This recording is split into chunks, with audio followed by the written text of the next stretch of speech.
right, so this one here, this is kind of fun. All right. Uh, so as goalies, right? Like when we're doing the stats,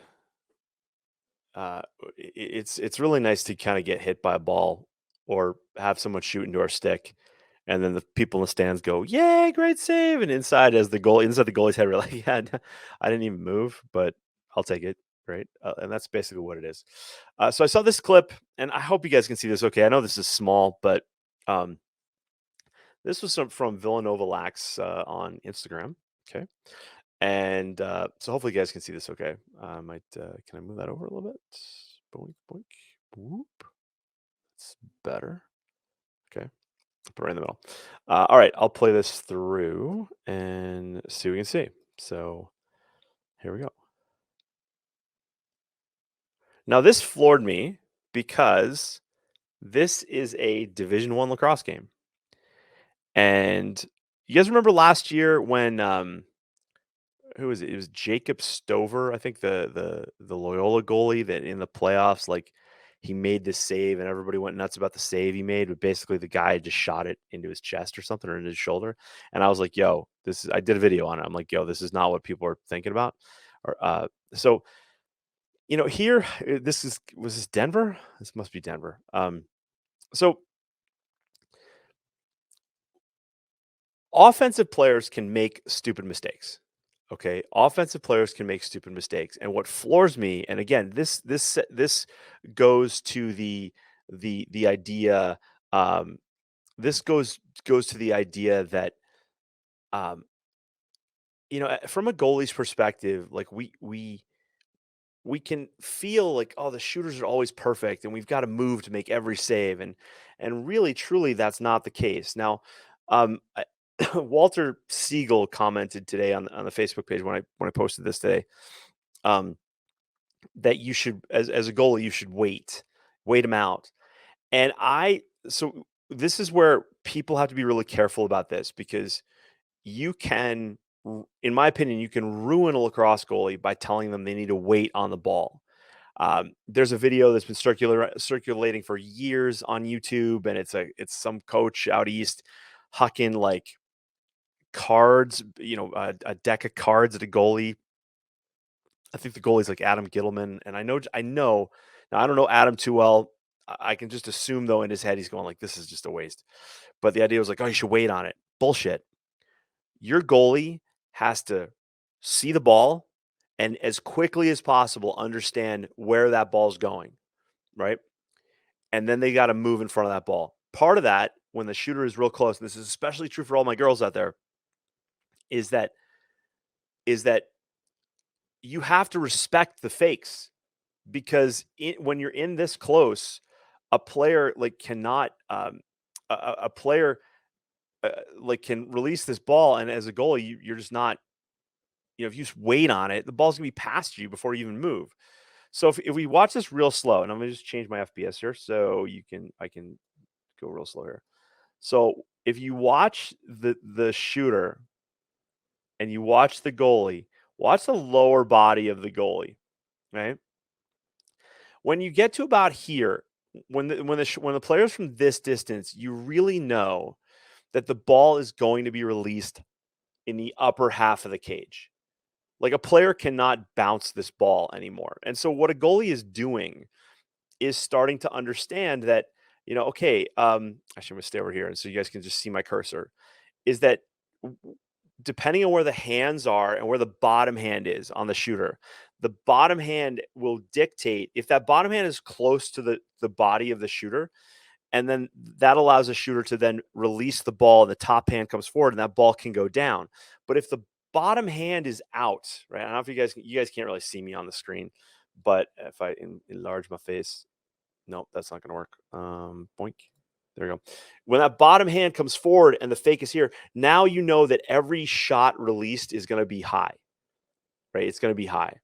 And so this is something that, it's kind of hard to train and teach this, but over time, goalies start to understand that, okay, a shooter in this position, and also in the course of a game or the season, you're scouting out another team. You see that, okay, that, this player plays with a lot of whip in his stick, and you know that the ball is going to come out a certain way.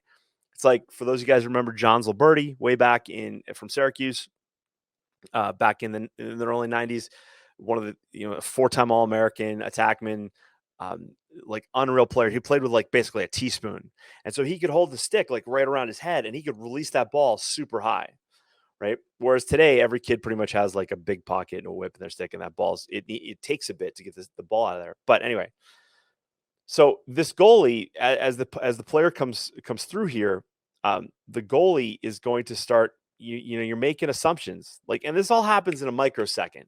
Okay, um, and the idea here is that the goalie has to be respectful of all these fakes. The problem is that this shooter fakes himself out. All right, there's like one, and he's also coming in right-handed, which is a problem because that limits him, right? That limits him. So now he's going to try to come back, and now so you're a righty shot on a lefty goalie, so you're evenly matched. Okay, so I want you guys to keep this in mind because when I encourage goalies to switch hands, okay, which I believe the lacrosse goalie of the future will have started learning how to do that at a very young age, and it'll be second nature. If this player came left-handed, the goalie would have not an advantage, but they would evenly match if the stick is in their right hand. Same thing here, right? Player's got it stick in his right hand. The goalie's left-handed, and he doesn't fall for like these fakes. He doesn't fall like right. This is beautiful because the goalie will bring his stick across, but doesn't commit all the way across his face, and then he brings the stick back, and the shooter is now running out of time and energy and balance. And even the goalie who has had to commit, so you watch the goalie's lower body, right? And now and I don't like this step, by the way, the goalie's making, but the idea is he's able to keep his balance enough to be able to leave his stick there and make the save, right?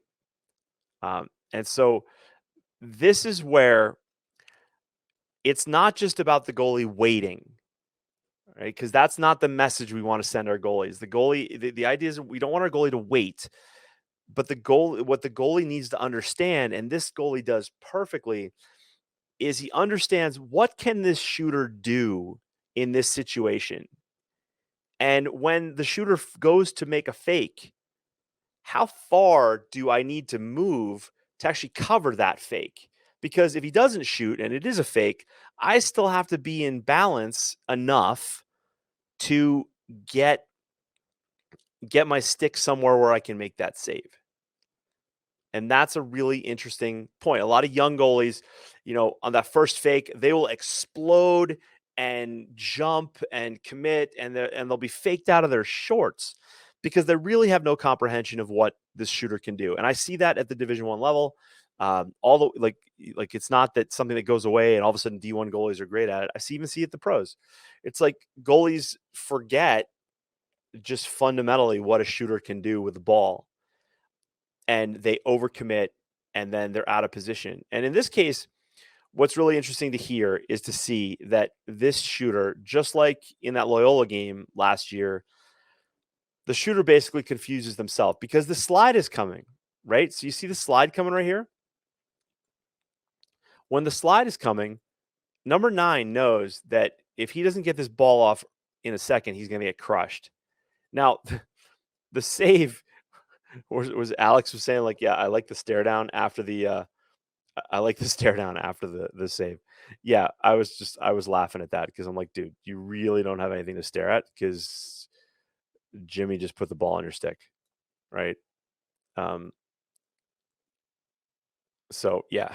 Now, give it to the midi on the clear, give it to the shorty on the clear. That really drove me nuts. This little dump pass to 21. So just to nitpick on something here. Let's watch this. So this is in slow motion. 1,000, 2 1,000, 3, like not even, right?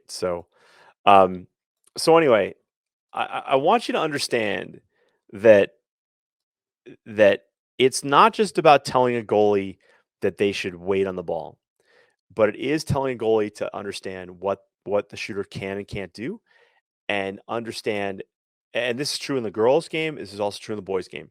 And this is where I encourage goalies to learn how to shoot.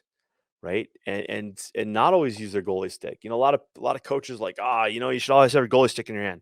No, that's crap too, because you don't go to the weight room and squat 400 pounds every day, right? You go to the weight room and you warm up with 95 in the bar and 135 in the bar and then 185 in the bar and then 225 in the bar. It's a progression. And a lot of kids, like especially a lot of young kids, like they get a goalie stick in their hand in like 8th grade and then they never use a short stick again. They don't learn what it is you can do with that stick. And that's part of learning the language of lacrosse, is learning what the shooter can do with the ball and what they can't. And so, like I said, when that bottom hand is forward and the top hand is here, and that shooter's got a deep pocket in their stick, well, when they're super close, they can only release that ball high, right? And if they try to bounce it, they're going to spike it over the cage, right? So that immediately limits like what parts of the net you feel like you have to defend. That's it. Okay. So really, really important to keep that in mind. Okay. Really, really important. All right, guys, thanks for watching and thanks for listening wherever you are. Do me a favor, hit the like button if you like this, and be sure to subscribe if you haven't already. When you're ready, head on over to lacrossegoalieuniversity.com/coaching so I can work with you and your goalie. And while you're at it, check out athletespecific.com to learn more about mental performance and high performance. You may not know this, but I work with athletes in a variety of sports. Lacrosse is my love, but man, I love athletes and the families who support them. So head on over to athletespecific.com, check it out. I'll see you in the next video. Cheers.